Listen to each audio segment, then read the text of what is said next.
Welcome to my tugas. Peranan Kesultanan Islam Kerajaan Siak Sri Indrapura terhadap perkembangan Islam di Indonesia. Kerajaan Siak Sri Indrapura didirikan pada tahun 1723 Masehi oleh Raja Kecik yang bergelar Sultan Abdul Jalil Rahmat Shah, putra Raja Johor atau Sultan Mahmud Shah, dengan istrinya Enci Pong, dengan pusat kerajaan berada di Buantan. Konon, nama Siak berasal dari nama sejenis tumbuh-tumbuhan yaitu siak-siak yang banyak terdapat di situ. Sebelum kerajaan berdiri, daerah Siak berada di bawah kekuasaan Johor. Yang memerintah dan mengamati daerah ini adalah raja yang ditunjuk dan diangkat oleh Sultan Johor.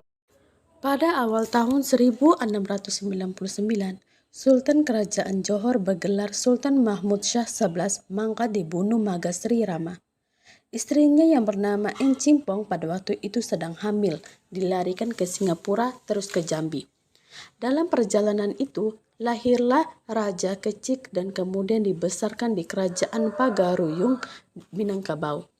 Sementara itu, puncak pimpinan Kerajaan Johor diduduki oleh Bendahara Tun Habib yang bergelar Sultan Abdul Jalil Riyad Shah.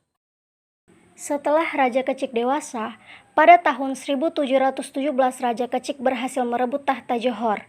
Tetapi, tahun 1722 kerajaan Johor tersebut direbut kembali oleh Tangku Sulaiman ipar Raja Kecik yang merupakan putra Sultan Abdul Jalil Riyad Shah. Dalam merebut kerajaan Johor ini, Tangku Sulaiman dibantu oleh beberapa bangsawan Bugis. Terjadilah perang saudara yang mengakibatkan kerugian yang cukup besar pada kedua belah pihak.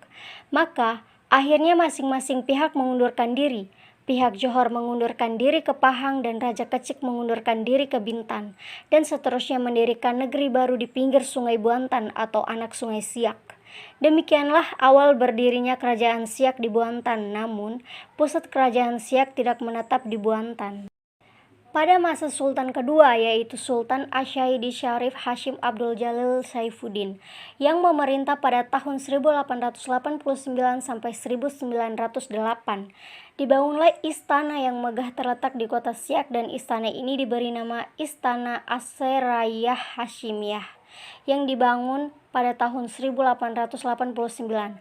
Pada masa pemerintahan Sultan Syarif Hashim ini, Siak mengalami kemajuan terutama di bidang ekonomi, dan masa itu pula beliau berkesempatan melewati Eropa, yaitu Jerman dan Belanda. Setelah wafat, beliau digantikan oleh putranya yang masih kecil dan sedang bersekolah di Batavia, yaitu Tengku Sulung Sarif Kasim, dan baru pada tahun 1915 beliau ditabalkan sebagai Sultan Siak ke-12 dengan gelar Asyaidi Sarif Kasim Abdul Jalil Sarifuddin, dan terakhir terkenal dengan nama Sultan Sarif Kasim Sani atau Sultan Sarif Kasim II.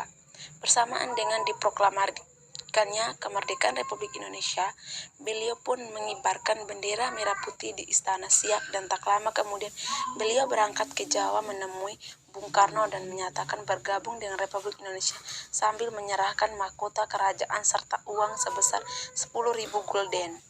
Dan sejak itu beliau meninggalkan Siak dan bermukim di Jakarta.